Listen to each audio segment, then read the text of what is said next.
It's really important when you're using camera traps that you understand how they work and what their functions are. So I'm just going to go through a few different models here and describe the different components.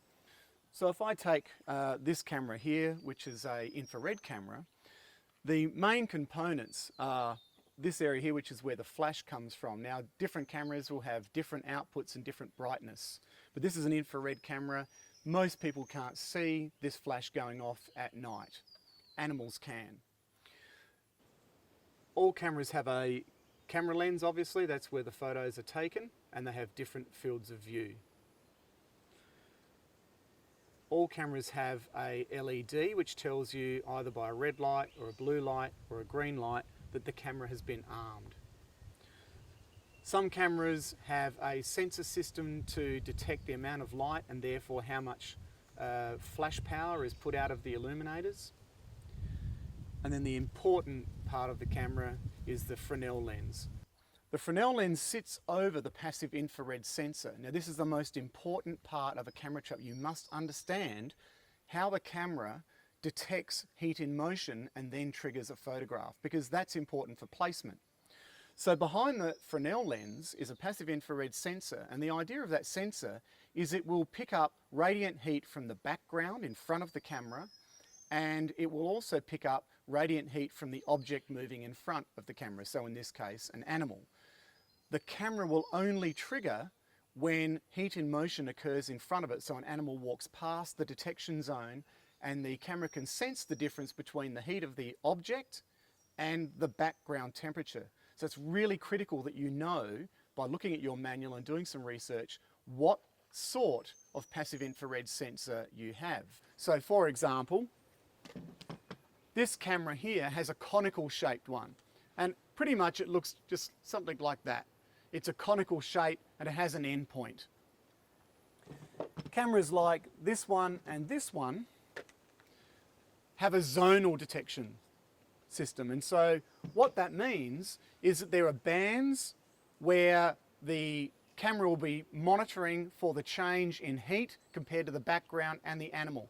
If you don't place the camera in the right position so that the animal goes through those bands, the camera won't see anything.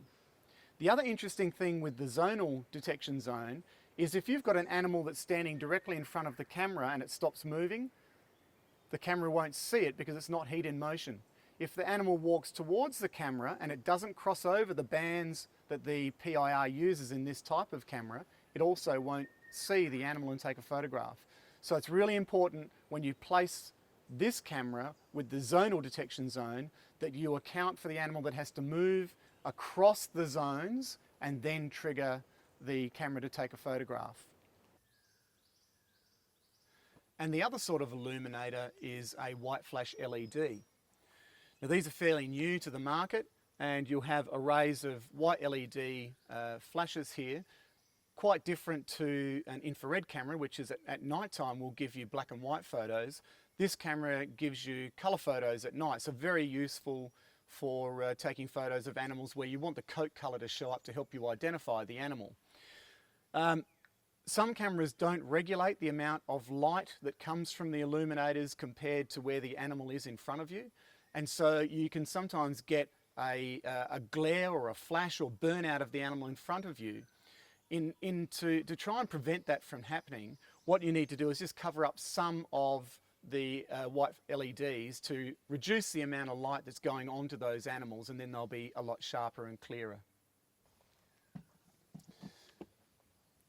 Now there's other components of the camera that you need to be very aware of, and of course the inside structure here. All cameras open in different ways. This is a clam-shaped version.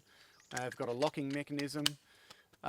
Make sure you always close those because of the ingress of water. They've got dust seals and so forth on the inside. SD card sections are usually on the side or underneath. Now that you've got the technology that we have, don't buy 2 and 4 gig cards. Definitely head for 8s and 16 gigabyte cards. Most of the cameras will now take those size cards. And the recommendation is that you use a SDHC card, just so that the speed of the storage of the image that's been detected to the card is quick. because you want to make sure that the camera is operating at its optimum speed of storage and detection.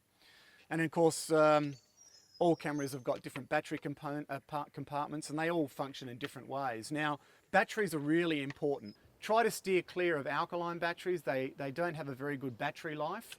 The other two alternatives are lithium or nickel metal hydride. Now, lithium are good because they operate under extremes of temperature and they last for a long time, but they are expensive, and then once they're flat, that's the end of those batteries, and you've got to put them into the recycling system, so you're creating waste.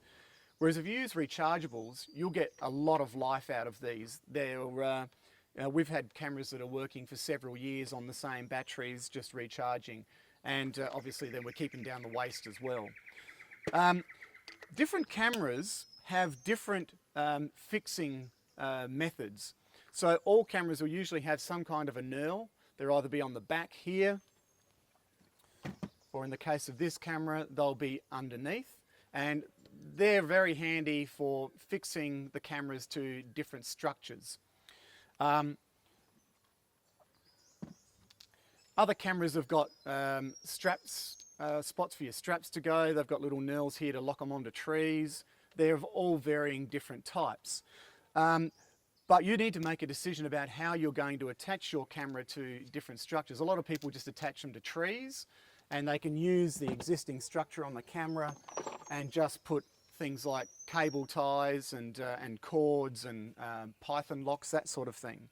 If you're going to use the knurl that's in the back of these cameras, there's a range of different things you can do. You can either buy manufactured devices that just screw into the camera and screw into a tree. The advantage over these is that you've got really good range of movement.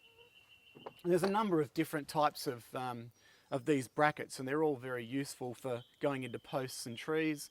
The advantage is that with this device, the camera can be put in at any angle, irrespective of where these knurls are. So they're really handy, but they cost a bit of money. You can also pre-make your own. Just go to your local hardware store and buy some eyelets and a bit of thread, and that can go in. You can screw that into a tree or a stump. If you really want to go for safety, because one of the problems we all face with camera trapping is theft, you can buy these pre-manufactured steel safety security boxes that you can buy for all different models of camera, and they can be purchased from the same supplier that you get your cameras from. The cameras fit inside of them, and then the locking mechanism, you can screw that into the tree, and then you just put this back into place and then put a padlock around here just to try and deter theft. So that's another way of placing cameras, but it's really important, irrespective of what method you use, that if you're putting out lots of cameras and you're doing it for a monitoring purpose, that you put them all the same way so you get consistent data being collected, because placement and how that passive infrared sensor reacts to the background temperature and the animal moving past must always be the same if you're going to compare information between different cameras. The other important thing is, remember, the field of view and the sensor system is different for different cameras. So if you're going to compare data over a long period, information, you need to make sure that you use the same camera all of the time. So as you can see, understanding how the camera works and its placement is very important. So the most important thing about using camera traps is knowing how the settings will change what data and information you get. So you need to understand how the settings work in each of the different cameras that you're using, and you must understand the importance of temperature and how the Fresnel lens and the passive infrared sensor will respond to the environment that you're setting the camera in, because that's going to affect the quality of the information that you're going to collect.